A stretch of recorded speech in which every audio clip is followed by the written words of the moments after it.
Nasib kurang baik yang menimpa Aisyah Anissa, wanita asal Kolombia, Amerika Selatan. Wanita ini dahulu ingin menyusul suami ke Indonesia. Namun ternyata, suaminya menikah lagi. Saat ini Aisyah Anissa tinggal di sebuah kontrakan kecil di Kampung Curug Mekar, Kelurahan Curug Mekar, Kecamatan Bogor Barat. Kontrakan yang ia tempati cukup layak dan jauh dari kesan kumuh. Namun tidak terlihat banyak perkakas dan barang-barang di dalam rumah berukuran sekitar 4 kali 5 meter itu. Akses untuk ke rumahnya cukup sempit. Untuk masuk hanya bisa dilalui kendaraan roda 2. Walaupun banyak yang mengenalnya, namun jarang orang yang tahu rumahnya. Setelah beberapa menit mencari, akhirnya ketemu. Saat ditemui di kediamannya, Aisyah tengah mengontrol kesehatan putrinya Raisah, 20, yang hanya bisa terbaring di kasur karena penyakit leukemia, kanker darah, yang dialaminya.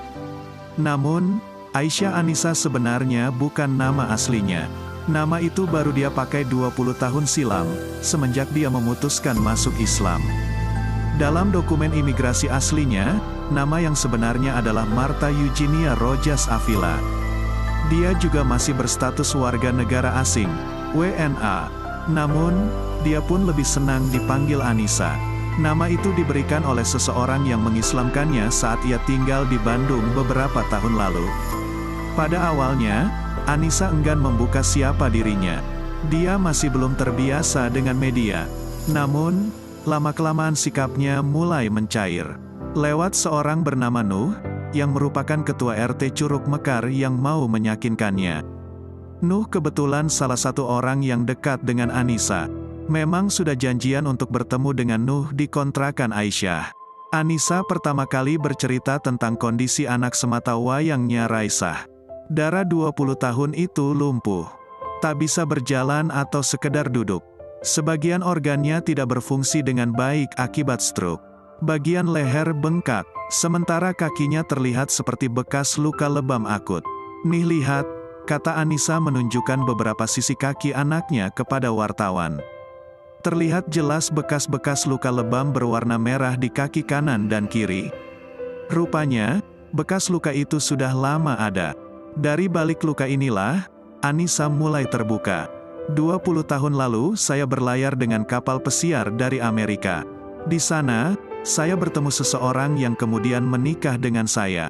Saya dibawa ke Indonesia. Saya masuk Islam dan menikah dengannya. Saya tinggal di sebuah daerah yang jauh dari sini, kata Anissa dengan aksen khasnya terlihat dari caranya berbicara.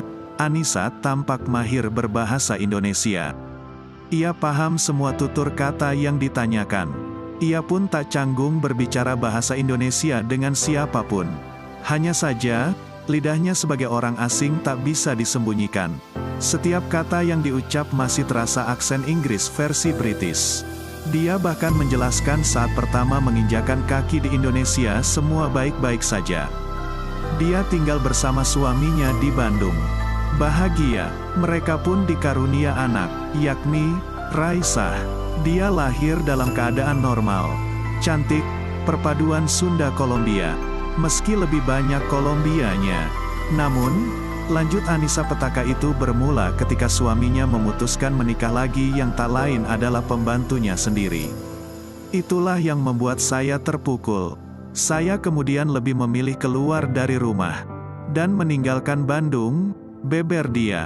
Pada masa pelarian, Anissa merasakan berbagai nelangsa hidup. Ia pernah mendekam di balik jeruji lapas Paledang selama 3 bulan.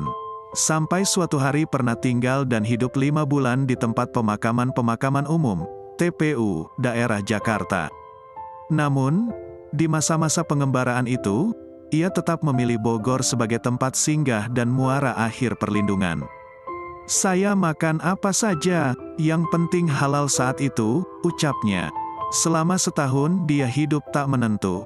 Pindah-pindah kota, Bogor, Jakarta, Jakarta, Bogor, menumpang kereta, hidup di jalan. Akhirnya dia lelah, dan memutuskan tinggal menetap. Kota Bogor di jalan. Akhirnya dia lelah, dan memutuskan tinggal menetap. Kota Bogor dipilih sebagai rumah keduanya. Tahun ini merupakan tahun ke-12 dia menetap di Bogor.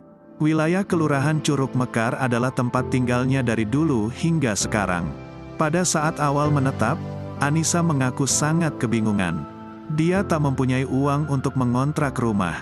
Sampai akhirnya dia memutuskan menjadi pemulung. Tidur masih tidak tentu, di mana saja yang penting aman. Dari situ sedikit demi sedikit uang bisa dia kumpulkan. Anissa pun ingin mendapat rezeki lebih. Caranya dengan memiliki gerobak sampah. Dari gerobak sampah inilah dia bertemu dengan Nuh, Ketua RT Kelurahan Curug Mekar, yang menjual gerobak sampah kepada Anissa. "Ya, saya memulung, saya ambil sampah. Saya berputar dari rumah ke rumah yang lain. Saya ini Islam, agama saya tidak melarang saya untuk memulung. Namun agama saya melarang saya untuk menjadi pengemis dan peminta-minta. Lebih baik saya jadi pemulung daripada harus meminta dan mengemis kepada orang lain," bebernya.